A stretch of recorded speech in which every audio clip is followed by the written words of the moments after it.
¿Qué hay de eso, tocayo? Que la gente dice, yo soy así y que se aguanten. Sí, típico, ¿no? Yo creo que no se aguantan ellos mismos. Exacto. ¿Cómo decirle adiós a la ira, pero recurriendo a nuestro Señor Jesucristo? Claro, por supuesto. Bienvenidos. Dale gracias a Dios y Él te va a llevar a que tú... Hay una diferencia entre el miedo y el temor.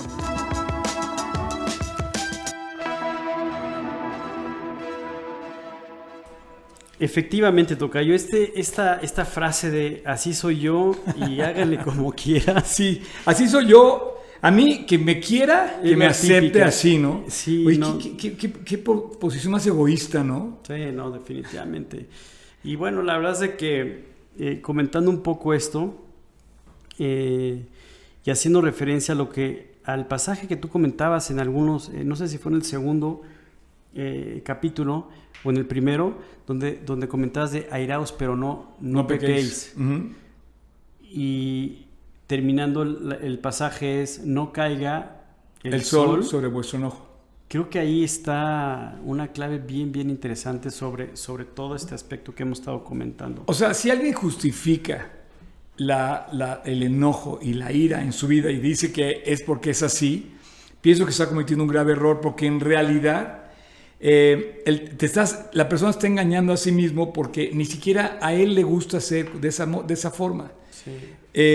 Ni ser de esa forma, ni que otras personas sean así con él.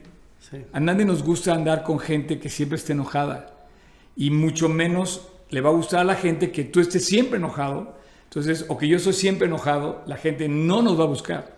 Así es, definitivamente. Fíjate que cuando estábamos hablando del tema del enojo, este pasaje en particular de airaos pero no pequéis, pues confirmamos lo que hemos platicado los últimos 3 capítulos. Uh-huh. El enojo está ahí como una emoción, Dios la puso, pero dice Dios, yo sé que va a pasar esto, pero que no sea algo que se mantenga ya constante, uh-huh, a tal grado que te lleve a una ira y a un momento complicado. Por eso dice, no caiga el sol, airaos, pero no pequéis. Ya el caer en pecado, digamos, o en una cuestión que nos afecta en todos los sentidos, es cuando ya se pierde, se desborda. Ese pasaje que está en Efesios, básicamente, uh-huh, Efesios 4:26, el que tú refieres, airaos, pero no pequéis, no se ponga el sol sobre vuestro enojo. Tocayo, la palabra ira en el original griego quiere decir pasión, energía, hirviendo, agitado.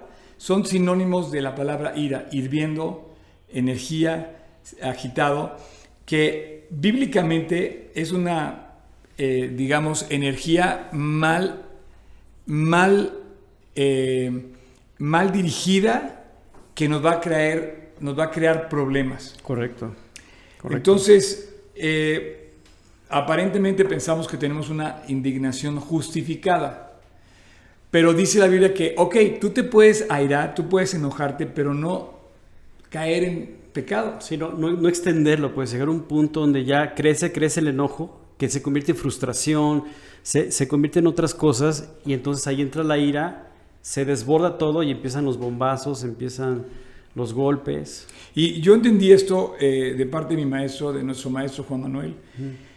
Cuando una vez haciendo un comentario se me hizo algo que nunca olvidé. Es un juego de palabras y te lo voy a decir para que lo recuerdes siempre. Sí, está bueno. Cuando tu razón, no, porque tú tienes razón para pelear, es que me hizo tal cosa, y a lo mejor está justificado, pero cuando tu razón te hace perder la razón, entonces ya no tienes razón.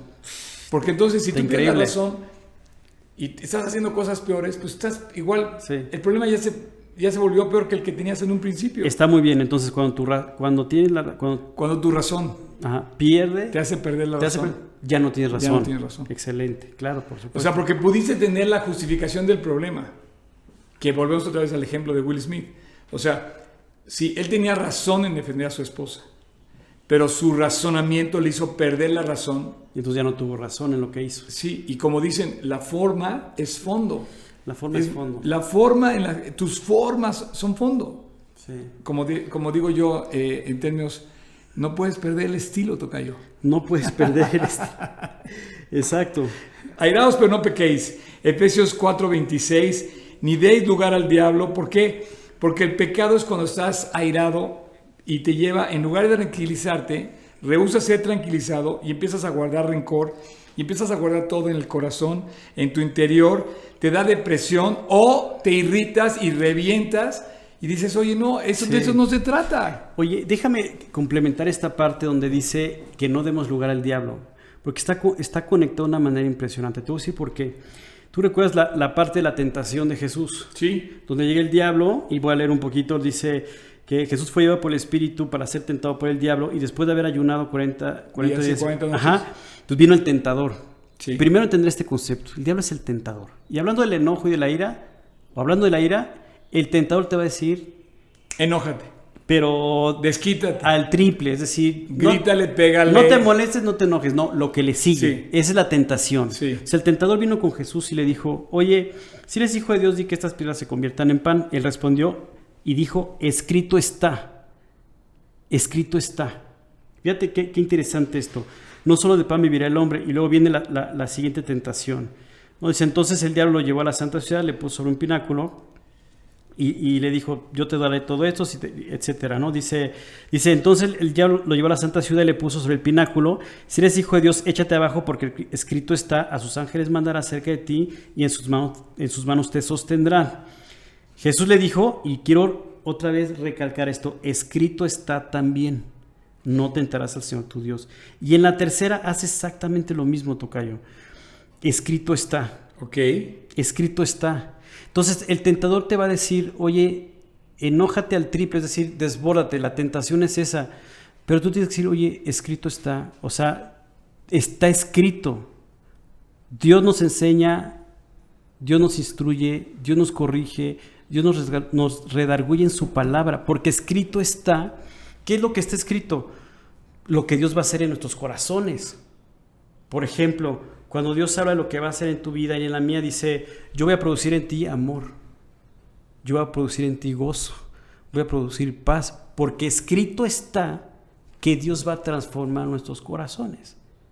Entonces, cada vez que llegue el tentador o nuestra naturaleza es, oye, escrito está, yo voy a confiar en Dios. Tocayo, y hay muchas cosas escritas en la Biblia que son una tremenda bendición. Totalmente. Está escrito, por ejemplo, que dice, escrito está, dice, no seas vencido de lo malo, vence con el bien el mal. Escrito está. Escrito está. Ahí está. Cuando dice, yo soy tu vengador, yo voy a pelear tus batallas. Claro. Escrito está. Sí. O sea, Dios no gana, dice, oye, no es con ejército ni con fuerza, ni a golpes. Claro, mía es la venganza. Así es. Cuando escrito está, como David lucha con Goliat y le dice, tú vienes con espada, claro, yo vengo en el nombre de Dios, y quedó escrito, sí, en el nombre de Dios de los ejércitos. Claro, por supuesto. Entonces, si tú le crees a Dios y crees lo que está escrito, bueno, escrito está como, por ejemplo, Jesús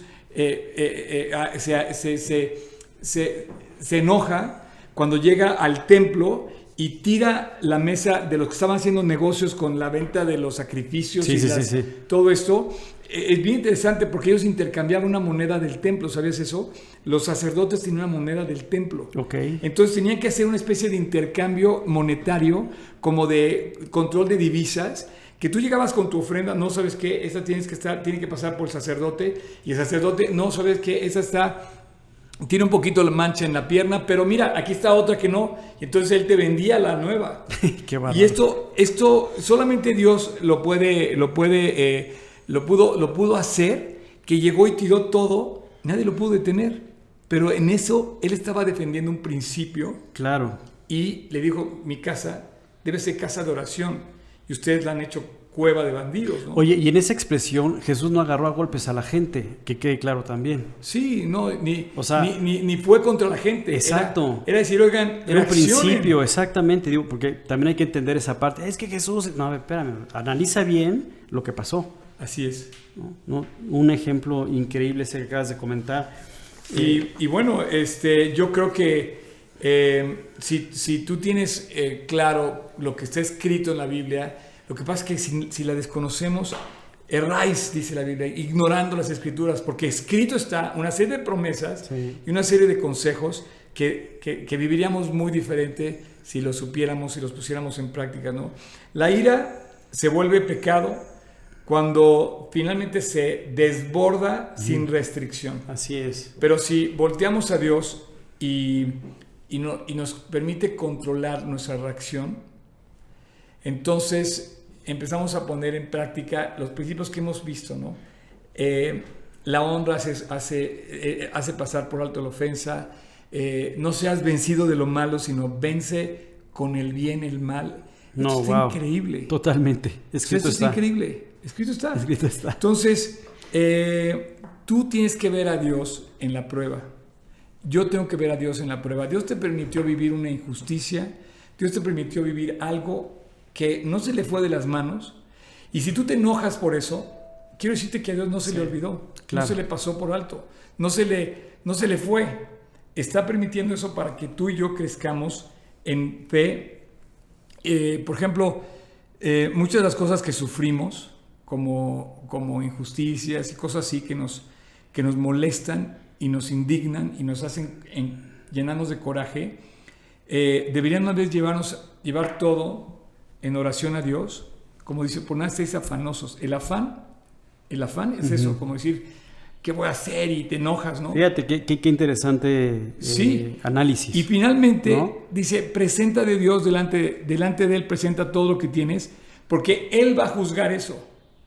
Él es el juez. Sí, qué interesante, de verdad. Yo ese pasaje me encanta. Dice, por nada estéis afanosos y no sean conocidas vuestras peticiones, ¿no? Delante de Dios en toda oración y luego con acción de gracias. Pero no lo había visto como lo estás comentando, que ese afán se puede convertir ya en realidad en un enojo, ya en una cosa que dice, no, a ver, el afán nos puede llevar a ese punto. Está increíble ese análisis, ¿no? Yo sí creo que tenemos que echar mano de nuestra fe, pedirle a Dios, ok, estoy sacado de onda, estoy en una injusticia, me hicieron una traición, me robaron quizá. O a veces podemos pensar que estamos sufriendo una injusticia y a lo mejor no es una injusticia. Te pongo un ejemplo. O sea, cuando a mi esposa le detectaron cáncer, yo pude haber dicho, Dios, qué injusto, si ella se porta súper bien y es la onda y lo que tú quieras, ¿no? Qué injusto que le pasó a ella esto. Oye, pero ¿por qué? ¿No? O sea, también puede haber ese tipo de injusticias. Y es más, pudo haberse dado en mí un enojo hacia Dios. Yo creo que una manera de estudiar esto es... la gente culpa a Dios de cosas que le pasan. Claro, y pienso que el análisis que tenemos que hacer en nuestras vidas es para balancear y entender dónde está mi condición, si soy una persona iracunda, soy una persona que se enoja todo el tiempo. El análisis que podemos hacer, un análisis, digamos, introspectivo es, a ver, ¿estoy enojado con Dios? ¿Me la paso enojándome con Él? ¿Me enojo de todo lo que sucede y le echo la culpa a Él? ¿Cómo estoy con los de alrededor, la gente alrededor? Me enojo por lo que hacen, por lo que no dicen, por lo que no. Y conmigo mismo también. O sea, me lo paso enojado conmigo mismo. Como que es un análisis general que ahí va determinando dónde estoy parado. Pero la clave es, si yo voy con Dios, no estoy enojado con Dios, sino estoy en mi relación con Él, Él me va a ayudar a que la relación con mi semejante y conmigo mismo cambie completamente. Eso va a pasar de la teoría a la realidad cuando tú lo pongas en práctica. De verdad, y se vuelve una victoria. Yo te puedo decir que no puedo, digamos, tirarme en mis laureles, como dice el dicho, pero yo pienso que sí, Dios me ha dado muchas victorias al respecto. Yo era una persona muy explosiva y Dios ha convertido esto en una victoria. Me ha permitido resolver los problemas de una manera civilizada, con creyentes y con incrédulos. Y finalmente, a veces es necesario perder, a veces inclusive he llegado a perder, pero ganar. Delante de Dios, si tú le crees, lo que decíamos ahorita, Dios va a tener todo bajo su control. Entonces, creo que es importante cuando tengas un problema hablar. No, definitivo. Y te digo algo. La comunicación, siento que cuando tienes un problema con alguien, tienes que hablar. No, eso es básica. Para que vuelva a la normalidad a tu vida. La comunicación en todos los sentidos.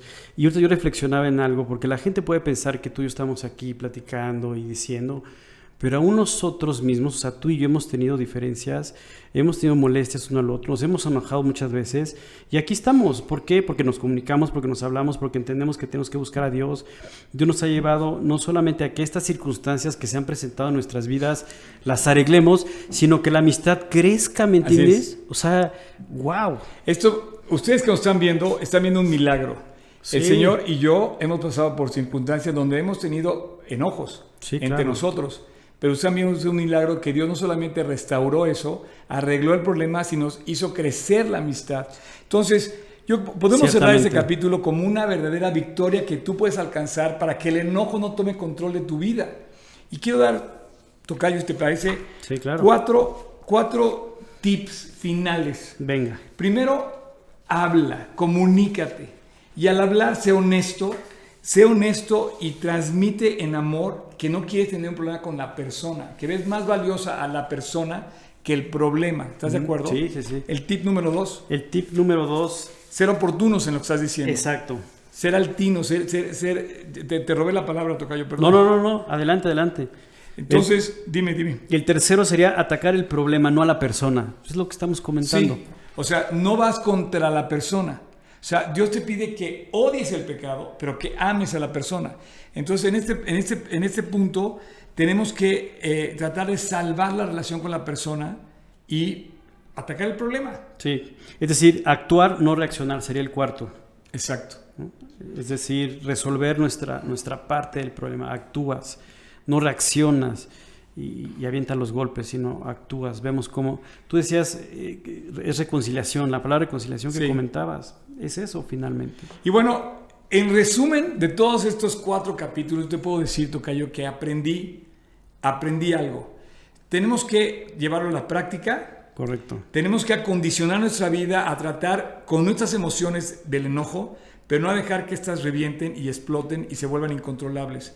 Y es algo que tú practicas, que llevas delante de Dios, que empiezas a sentir focos rojos que te están empezando a aprender, oye, aguas, que te están empezando a detectar. Así es. Y finalmente tú todo eso puedes llevar delante de Dios y Dios te va a dar la victoria sobre eso. Entonces, comunícate, sé honesto, transmite el problema, trata de salvar la relación y al final de cuentas tu reacción debe ser más bien el que tú puedas conquistar a la persona y no clavarte en el problema. Así es, excelente.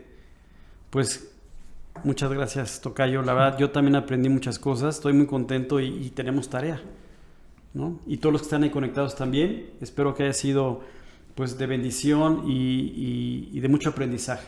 Nos veremos en el próximo capítulo. Y no pensar que el diablo, como dicen, ¿no? O sea, el mundo están los demonios sueltos, por así decir, entre comillas, ¿no?